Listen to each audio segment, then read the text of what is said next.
1335 अंक की तेजी आप देख रहे हैं बैंक निफ्टी पर 36,450। आपकी रणनीति कल के लिए, सचिन जी। गुड इवनिंग शैल जी इनफैक्ट कल ही हमने इसके बारे में जिक्र किया था। एक पैटर्न जो हम लोगों ने आइडेंटिफाई करके हाईलाइट किया था वो था होमिंग विजन का। एंड जिस तरीके से ये पैटर्न था 15,000 की एक्सपेक्टेशन के for the expiry, I think जिस इंटेंसिटी से ये मूव आज अनलॉक हुई है despite of the unusual trading session, तो काफी इंटरेस्टिंग आउटकम आया है यहाँ पर। फर्दर डेटा और थोड़ा डिकोड करना चाहिए, बट जिस तरीके से फिलहाल निफ्टी प्लेस्ड है तो मुझे लग रहा है काफी अच्छा रिवर्सल यहाँ पर एस्टैब्लिश हो चुका है। एंड कल के लिए मुझे लग रहा है 1550 17,050 तक ये पर्टिकुलर मूव थोड़ी सी एक्सटेंड होनी चाहिए। सो बायर डिक्लाइन की रणनीति होगी कल के सत्र के लिए भी 14,920 तक आपको निफ्टी में एक अपॉर्चुनिटी ढूंढनी चाहिए। स्टॉप लॉस आपको लगाना है 14,860 का मोमेंटम के लिहाज से, एंड 15,050 के ऊपर के स्विंग्स में एक्सपेक्ट कर रहा हूँ। अगर हम बैंक निफ्टी का भी डेटा देखें तो वहां पर हमने अग्रेसिव कॉल दिया था, 37,000 की बात की थी। मुझे लग रहा है वो पर्टिकुलर टारगेट जल्दी अचीव होने वाले हैं। 37,200 के आसपास के स्विंग एक्सपेक्ट कर रहा हूँ। जब तक ब्रेक नहीं होता तो क्लोजिंग देकर मुझे लग रहा है जो रिवर्सल मिल रहा है वो काफी फॉर्मिडेबल है। मुझे लग रहा है यहाँ से एक अच्छा एलिवेटेड बेस बन सकता है। तो दोनों में खरीदारी करने की सलाह है। इनफैक्ट हम कंटिन्यू कर रहे हैं कल के लिए भी एक बुलिश मोड। ये राय तो आपको निफ्टी और निफ्टी बैंक पर आती हुई दिख रही है। खरीदारी की राय, ये मोमेंटम बरकरार आपको होता हुआ दिख रहा है बृहस्पतिवार के ट्रेड के लिए। उत्तेकर साहब, दो स्टॉक कॉल्स भी जरा शेयर कीजिए, कहां पर आपको तेजी दिखती है कल के सत्र में। मैं उम्मीद करता हूं मंदी नहीं होगी बाजार में कल। डेफिनेटली मंदी वाले कॉल्स नहीं है। दोनों जो कॉल्स है वो बाइंग साइड पे ही है। इनफैक्ट बैंकिंग काफी इंटरेस्टिंग रहा है। यहाँ पर इंडसइंड बैंक पिछले 3 हफ्तों से काफी अच्छे कंसोलिडेशन बैंड में रहा था। जिस तरीके से इसने सुबह ही शुरुआत की थी वहां पर ही हमने एक कॉल आइडेंटिफाई किया था on the long side. So expectation ये है कि 1105 के आसपास के स्विंग्स बनने चाहिए। तो इंडसइंड बैंक में अभी भी बायर डिक्लाइन की रणनीति ही कंटिन्यू करनी चाहिए। 1056 का स्टॉप लॉस मैं रिकमेंड कर रहा हूँ। ये लेवल जो है वो कैश बेस्ड लेवल है एंड 1105 की एक्सपेक्टेशन होगी कल के सत्र के लिए। पोजिशनली एक्सपेक्टेशन है कि 1130 से 1180 यहाँ तक भी स्विंग होना चाहिए जिस तरीके से यहाँ पर ये पैटर्न है। कोल इंडिया सेकंड कॉल होगा ऑन द बाय साइड। यहाँ पर भी अगर हम वीकली चार्ट्स को थोड़ा सा डिकोड करें तो classic inverse head and shoulder breakout 140 के आसपास एस्टैब्लिश हुआ था। उसके बाद एक अच्छा फॉलो तो मोमेंटम यहाँ पर जनरेट हुआ है। एंड जिस तरीके से यहाँ पर ओपन इंटरेस्ट बना था सुबह एंड जिस तरीके से फॉलो थ्रू एक्शन आई है इन द सेकंड हाफ, मुझे लग रहा है 150, 153, 155 के आसपास के स्विंग्स बनने चाहिए। तो यहाँ पर भी खरीदारी करने का ही सलाह है 139 के स्टॉप लॉस के साथ। चलिए, तो दो लॉन्ग कॉल्स आपको इंडिसेस पर आती हुई दिख रही हैं और रुझान लॉन्ग साइड पर इंडसइंड बैंक और कोल इंडिया में आपको उत्तेकर साहब समझाते हुए दिख रहे हैं। स्टूडियो में आज हमारे साथ यतीन जी भी जुड़े हुए हैं। यतीन, क्योंकि 11:30 के बाद ट्रेडिंग नहीं हो पाई और 3:30 तक एक्सचेंज ने नोटिफाई भी नहीं किया। लोग अपना बोरिया बिस्तर जो बांध के निकल रहे थे तभी एक्सचेंज ने बताया कि आज फिर से एक बार ट्रेडिंग शुरू होगी।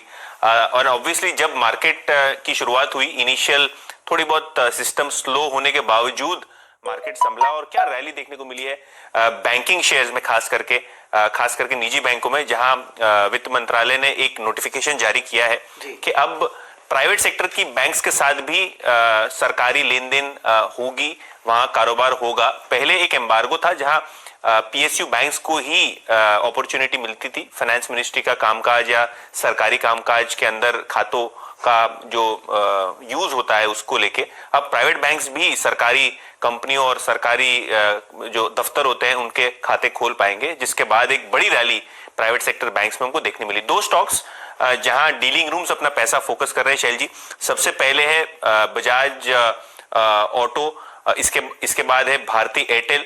और भारती एयरटेल में गजब की बात यह है कि एमएससीआई और फुटसी की रिबैलेंसिंग में कंपनी के शेयर में जमकर एफआईआई की खरीदारी होगी और डेली रूम्स को लगता है कि यहां से काफी अच्छा बाइंग फ्लो आ सकता है। इनफैक्ट उनको लगता है कि 585 से लेकर 590 तक के लेवल्स भारती एयरटेल में हमको देखने को मिल सकते हैं।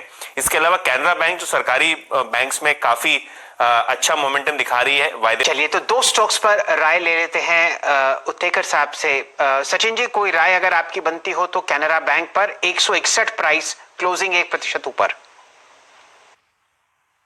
देखिए डेली चार्ट पे तो यहाँ पर ऑलरेडी एक अच्छा ब्रेकआउट आ गया है अराउंड 159 160 के जोन में। जिस तरीके से यहाँ पर स्ट्रक्चर है, मुझे लग रहा है अराउंड 168 170 के आसपास के स्प्रिंग्स बनने चाहिए।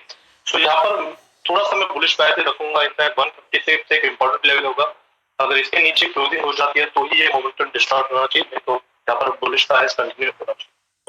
चलिए, तो ये राय फिलहाल आपको कैनरा बैंक पर आती हुई दिख रही है।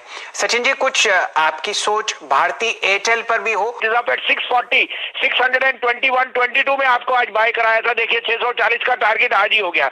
अब आप कहें तो मेरे पे 2 कॉल्स कल के लिए हैं, आप कहें तो मैं शुरू करूं? कुल भसीन साहब, संक्षिप्त में 2 कॉल्स दीजिए कल के लिए। तो पहला आएगा आपका federal bank, unquestionably the best mid cap bank which has perform well. 84.5 पौने 85 में लीजिए। 82.35 का stop loss, this is headed to 90। और दूसरा, जैसे आपको कहा, लुपिन को अप्रूवल मिल गई है for post Covid, for pre Covid medication, और ये एक इतनी बड़ी अपॉर्चुनिटी है फॉर द फार्मा कम, क्योंकि वो एक तो फिलैंथ्रोपी कर रहे हैं और उसके लिए उनकी सेल्स भी बढ़ेगी। तो लुपिन मेरे को लगता है बहुत बढ़िया। 1002.4 में लीजिए। 983 का stop loss, this is headed to 1050। Bhasin साहब, जैसे ही आप स्क्रीन पर आते हैं, आपका पसंदीदा स्टॉक एनबीसीसी दौड़ने लगता है। यहां पर आपको एक बहुत बढ़िया ब्रेकआउट आता हुआ दिख रहा है। 38.60 रुपए प्राइस है और वॉल्यूम दहक रहा है। इस वक्त मेरे सामने 1,70,00,000 शेयर ट्रेड हो रहे हैं। पूरे के पूरे रियल एस्टेट स्पेस में आज तेजी है। कोई राय आप एनबीसीसी पर दोहराना चाहते हो तो? नहीं, देखिए आपके यहाँ मैं बहुत पहले से कह चुका हूँ, 2 साल से ये अंडर परफॉर्मर है। मैं उसके सारा जिम्मा भी लेता हूँ कि अंडर परफॉर्म रहा है, लेकिन वो कारण थे। लेकिन अगर आप आज एलएनटी और ये सीमेंस वगैरह को रीरेट कर रहे हैं, आप गोदरेज, एनबीसीसी के पास 1 लाख करोड़ की एग्जीक्यूशन है और उन्होंने मेरे को दावा दिया है कि इस क्वार्टर से 100 करोड़ के प्लस का प्रॉफिट आएगा। जो 40-50 था वो नहीं, और एक गिनती में आएगा, क्योंकि एग्जीक्यूशन इज वेरी स्ट्रॉन्ग। तो मुझे कोई दो राय नहीं कि दिवाली से पहले आपको 65-70, लेकिन I don't rule out a doubling of the stock in this year itself.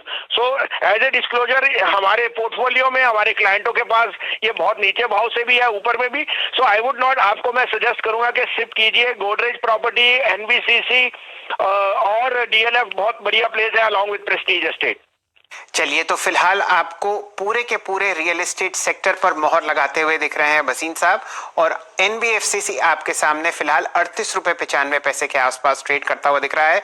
अगर ये प्राइस आपको इस तेजी में 5 बजे तक क्रॉस करता हुआ दिखता है 39.30, तो यहाँ पर आप एक अच्छा ब्रेकआउट आते हुए देखेंगे। फिलहाल स्क्रीन पर ये काउंटर्स आपको कैश मार्केट्स में दहकते। डीलिंग रूम चेक के लिए वीरेन जी से जुड़ते हैं और राय लेते हैं कि उनको कहां कहां ऑप्शंस में पोजीशनिंग दिख रही है बाजार में कल के सत्र के लिए।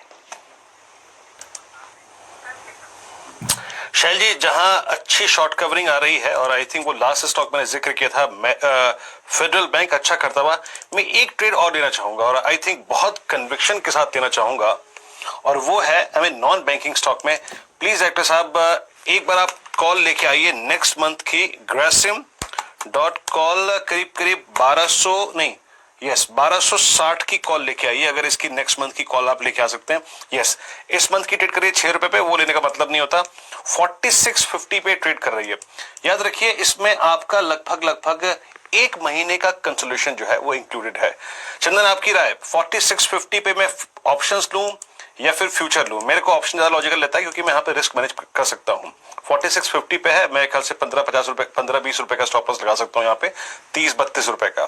4650 पे ऑप्शन ट्रेड करता हुआ और 1255 पे ये स्टॉक ट्रेड कर रहा है।